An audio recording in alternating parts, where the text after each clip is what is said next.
Mugamba mutya mmwe n'abali ku channel yaffe eyitibwa Kyayiti YouTube channel yaffe kyembasaba mugende maaso nagyegatako kigenda kuba kirungi nnyo n'ekyalikinga video kati waliwo eyambuuziza ekibuuzo ku nsonga ng'abuuza waliyo eddagala lye nsobola okukozesa ebbeere lyange nga lyagwa ne lisituka, waliwo eddagala lye nsobola okukozesa ku bbeere lyange eryagwa ne liddamu ne lisituka. Okitegeera bulungi kwegamba kyabuuza nti waliyo eddagala lye nsobola okuteeka ku bbeere lyange eryagwa ne liddamu ne lisituka oba ne liyimirira. Kyensobola okugamba nti eddagala teririiyo, ekyo nkikubuulira. Togenda kufuna ddagala ligenda kusitula bbeere lyo, ng'ebbeere lyo lyagwa teri ddagala ligenda kusitula bbeere eryo, ekyo nkikubuulira. Naddala mu abali ku channel ino eyitibwa Kyayiti, teri ddagala, sagala ababbire bwereere, teri ddagala ligenda kusitula bbeere lyo liddemu liyimirire. Okitegedde bulungi nnyo, ekyo nkibabuulira, saagala ababbire bwereere kuba waliwo yabuuzizza ekibuuzo ku nsonga eyo. Njagadde nammwe mukimanye mu abali ku channel eno, tewaliyo ddagala ly'ogenda kukozesa bbeere lyo liyimirire. Ng'oyagala ebbeere lyo ddikuuma nga liyimiridde, olina kuviira ddala eno wansi, olina kuviira ddala eno ng'okyali muwala muto ng'ebbeere likyesimbye oba nga likyali ttutu. Awo osobola okukozesa ku ddagala eryo eriyamba ebbeere eryo kweganga likulira ewantu wamu okula nga likaluba. Ekintu ekyo nakibagamba video gyeri nagibagambakokko, ng'oyagala okukuuma ebbeere lyo nga likaluba, okusookera ddala olina kukikolera ddala nga ebbeere likyali ttutu, so si kulinda nga limaze okugwa n'olowooza nti olina by'ojja okusiigako ebbeere liddemu liyimirire. Ekyo tekiriiyo. Ebbeere we ligwa liba ligudde. Ekyo kibabuulira era tebabalimba, tebababba ssente zammwe. Teri ddagala ligenda kuyimiriza bbeere nga libbeere libadde ligudde. Nakugamba osobola okufuna oyiro w'omusa, osobola okufuna oyiro w'omusa n'obeera ng'osiga ku bbeere eryo, osobola oddikuumira ewantu wamu nga likyali ttutu, n'osobola oddikuumira ewantu wamu. Ofuna oyiro w'omusa n'oba ng'osiigako, osiiga ku bbeere. Ekirala olina okuba n'akaleega, olina okwambala akaleega ako ng'ebbeere kalikwatira ewantu wamu. Olina okufuna akaleega ko nga kalungi nga kagenda ddikuumira ewantu wamu.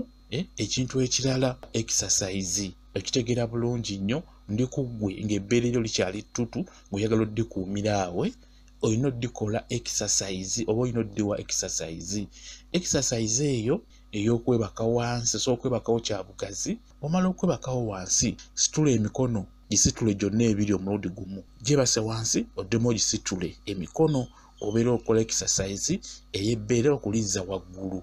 Buli w'okola exercise eyo emikono n'ogizza waggulu nga weebase wansi kya bugazi, emikono n'ogyebasa bulungi nnyo ku magulu go bulungi nnyo. Kati oluvannyuma gisitule lumu emikono ebiri ogiteeke waggulu, ogyebase eno waggulu ku mutwe. Okitegeera aho obeera okola exercise y'ebbeere lino, obeera olisitula okulijja wansi ng'olizza waggulu.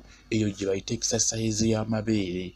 Ekirala oteeka amazzi mu bbaafu nga gabuguma, n'onnyikamu tawulo ng'erabika bulungi nga nnyonjo. Osobola okutandika okugenda nga ebbeere lino kye bayita okuvumbavumba, ng'olivumbavumba n'olivumbavumba olizza waggulu. Okitegeera just mazzi olivumbavumba olizza waggulu, kwe bayita okuvumbavumba ebbeere oba okulinyigaanyiga, naye ng'olinyiga mpola mpola, si bya maanyi, si bya speed, mpola ng'olinyigaanyiga olizza waggulu. N'ettawulo eyo ng'oginyise mu mazzi agabuguma. Osobola okukikola ku makya n'ekawungeezi. Okitegeera gwe ndi ku ggwe ayagala okukuuma ebbeere lyo nga terigwa. Ebiseera ebisinga bababba nnyo n'abagamba nti eddagala lino bw'olisiigako ligenda kukomyawo ebbeere lyo lyesimbe lifuuke ettutu. Tekiriiyo, ekyo tebabalimba. Ebbeere we ligwa liba ligudde, liba ligenze. Ebyo Bazungu bye babisobola, ate nabyo era babifunyeemu obuzibu bungi. Okugeza ebbeere nga ttono, okusitula ebbeere nga libadde ligudde, ebyo Abazungu be babisobola, ate nabeera ababikola batono kuba babitya. Birimu obulwadde, birimu kansa, birimu okufuna endwadde ez'enjawulo. Era ku mubiri gwe ky'olina okwegendereza gwe n'omukyala, ebbeere kye kintu ky'olina okwegendereza kuba kyangu nnyo okufuna obulwadde bwa kansa. Nnyo olina okwegendereza ebbeere eryo, okuliteekako agantuntu g'otategeera, okuliteekako eddagala ly'otategeera.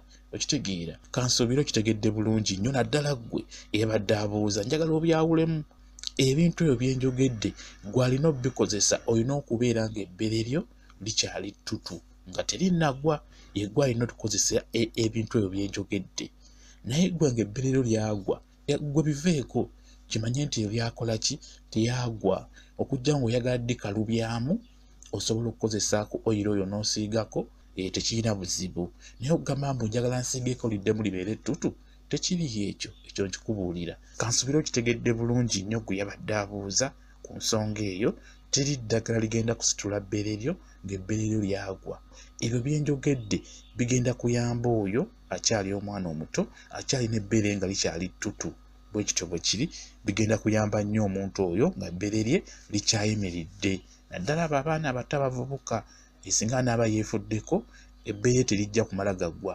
baagala nnyo mwe mwenna abali ku channel yaffe eyitibwa Kyayiti YouTube channel yaffe kyembasaba mugende mu maaso n'ogyegattako kigenda kuba kirungi nnyo mubeere bulungi mweraba